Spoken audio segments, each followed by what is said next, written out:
The sting of the thorned rope is nothing compared to the barbs of fear that jab at Zak's heart. Her hands, adorned with jade, tremble ever so slightly as she prepares for the ritual. Her subjects depend on her to bring forth rain, and the thought of their suffering if she fails is a millstone around her neck.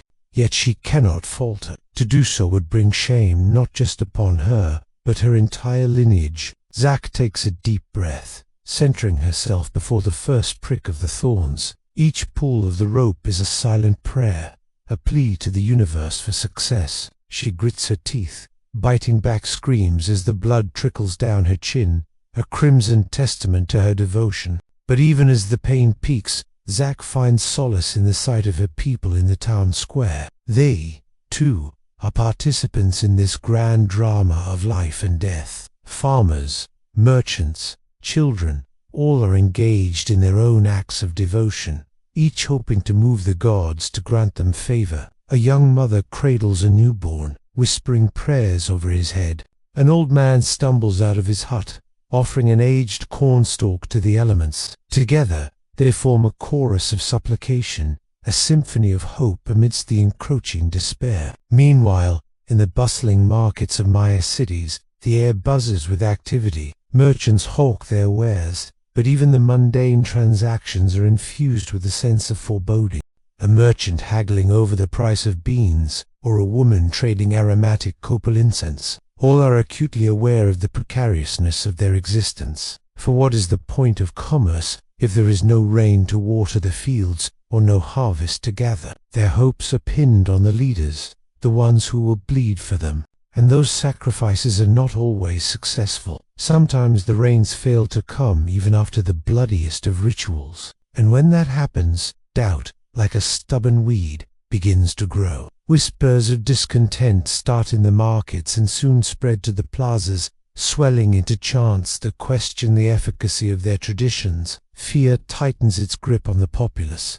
Some speak of abandoning these dangerous customs, of seeking a new home where the land is more bountiful, where the gods may smile more kindly. The very fabric of society, strained by the droughts and famines, threatens to unravel. Then there are those who see in the failures a different message, a call for even greater sacrifices. Fanatics who believe that only they understand the gods' demands fully emerge, preaching that only they can atone for the sins of the city. They rally the masses, stoking fears and resentments until the plazas echo with calls for retribution. Whole families are consumed by this fervor, swept up in a tide of blind devotion and terrible purpose. In the depths of their despair, some seek solace in the lush jungles that surround their cities, finding a temporary reprieve from the sun's relentless glare. Deep within the emerald embrace of the foliage, they discover ancient caves adorned with haunting murals. On cavern walls, they witness the ghosts of past civilizations, their stories frozen in time.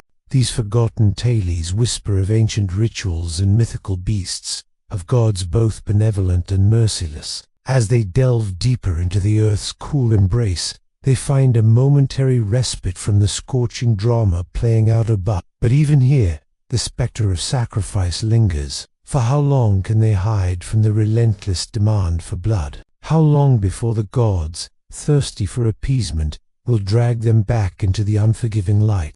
The question isn't why did the Maya kings bleed themselves. It's how did they endure it? In the flickering torchlight of a temple's inner sanctum, where jade and obsidian gleam like eyes of the underworld, the air grows thick with the coppery scent of blood and the faint sweetness of copal incense. Before them, the king and the captive, their fates hanging in the balance. Each drop of blood a prayer, a gamble with the gods. The Maya believed blood was the ultimate currency, a sacred fluid that fueled the cosmos itself. Kings and queens, as intermediaries between mortals and gods, bore the weight of this truth, their bodies offered as conduits to sustain the world's fragile balance.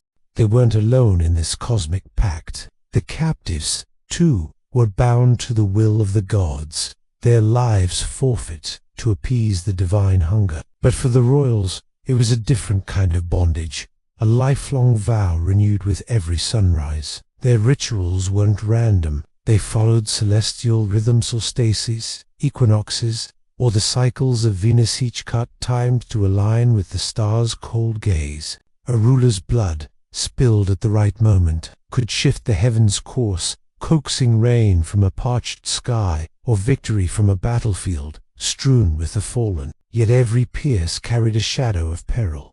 Too much blood could weaken a king, too little could anger the gods, and the line between salvation and ruin was as thin as a blade's edge. Consider Lady Sokbu, a queen of Kalakmel, whose story lingers in the glyphs of a weathered Her husband's wars falter, and the priests demand a grand offering to turn the tide. Sokbu, proud, yet plagued by doubt, knows her blood must flow to save her city. She pierces her lips, her ears, her fingers, each wound a silent scream. Her vision swims with pain and visions of Kekakulkan's feathered coils. She sees her son, a boy destined to inherit her throne, watching from the shadows, his eyes wide with awe and fear. Sokbu's heart aches. She sacrifices for him, for her people, yet dreads the day he must take up the spine himself. The blood pools, the paper burns, and the smoke rises, but no rain comes. Her sacrifice, though fervent, fails to sway the gods, and her city's enemies close in. Sokbu's fate is sealed not in death, but in the slow decay of her dynasty, her name whispered as a cautionary tale in the jungle's endless night. This was the high-stakes game the Maya kings played, a deadly balancing act, where too little or too much was a loss. The stingray spines, the obsidian blades, the jade-tipped arrows, these were the tools of their devotion, each prick a testament to the belief that animated their world. But how did they endure? How did the Maya kings keep going when the pain threatened to consume them? The answer, like many things in the Maya world, lay in their understanding of the cosmos. The Maya kings didn't just rule over men and beasts, they ruled over the very forces of nature. They were farmers, warriors, priests, all rolled into one, and the demands of these roles were relentless. But their survival, like the survival of their people, depended on appeasing the gods, ensuring the crops grew, the rains fell, and the sun continued its journey across the heavens. So they endured, because they had to. There was no other option. To step down would be to risk chaos, not just for themselves, but for the entire Maya world. The toll wasn't just physical. Each ritual forced rulers to confront their mortality, to weigh their duty against their fear, their faith against the silence of gods who might not answer. It was a psychological tightrope walk, a test of will and resolve that left its marks, as surely as the cuts and bruises did. The Maya kings walked this path for millennia, their bloody legacy a stark reminder of the price of power in a world where the gods demanded everything. The morning mist clung to the Maya's stone cities, shrouding the pyramids in an ethereal glow as dawn broke. The sky bled hues of gold and shadow, a canvas mirroring the bloody sacrifices that stained these very stones. The air, thick with incense and the coppery temps of blood, carried the mournful hymn of the priests echoing through the ancient ruins. The Maya's bloodletting, far from being a mere sacrifice, was a profound rite of passage, a testament to their indomitable spirit, and a desperate attempt to avert cosmic catastrophe. This was no mere ritual. It was a negotiation with the gods, a cosmic bargain struck on the altar of life and death. For the Maya, the gods were not distant deities, but ravenous forces demanding appeasement. Their favor was a fickle thing, won only through suffering and maintained through ceaseless offerings. And so the kings and queens, bound by divine lineage, bore the weight of an entire world on their shoulders. With each ritual, they left scars, not just on their flesh, but on the hearts of their people and on the very stones of their temples, where the bloodstains faded, yet never truly vanished. These weren't just offerings, they were cries for mercy, desperate attempts to stay alive. Yet this wasn't a tale of blind faith. This was survival. Imagine a jaguar, its fangs bared in a silent snarl, its eyes gleaming with otherworldly fire. Now picture Lord Balaam, the last king of a fading Maya city. He stands before the altar, his own fangs glinting, his eyes mirroring the jaguar's ferocity. In that moment, he isn't just a man, he's a vessel, his veins a conduit between life and death. The rhythm of the ritual is ancient, as old as the pulse of the cosmos itself. The Maya believed that the stars wheeled across the sky not just as celestial wanderers, but as participants in an eternal sacrifice, and so to stay alive, to keep their world turning, their kings and queens had to match the gods' suffering, drop for drop, heartbeat for heartbeat. But as the classic Maya declined around 900 CE, a somber veil descended over this practice. Cities crumbled, the jungles reclaimed their stones,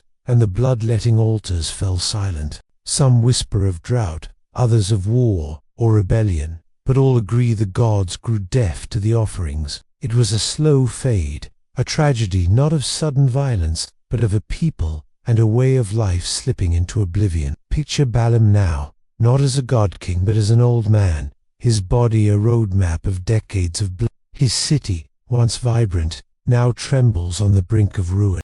His enemies are at the gates, and the rains still haven't come. In his final vision, instead of divine reassurance, he sees only shadows. His heart, a battlefield of guilt and defiance, knows that this last wound may be his last offering, not a gift to the gods, but a testament to his people. When his city falls, and his name is lost to all but the wind, the story of bloodletting fades along with it. But its shadow stretches far beyond the Maya's fall. It lingers in the self-inflicted pain of modern ascetics and the symbolic offerings of faith. The Maya's courage, their willingness to bleed for a greater purpose, resonates even today, a stark reminder of the bonds that tie humanity across time. In museums, their tools lie dormant, yet menacing. Each spine and blade gleams with a quiet menace, a relic of a world where pain was power and sacrifice was supreme. Their art,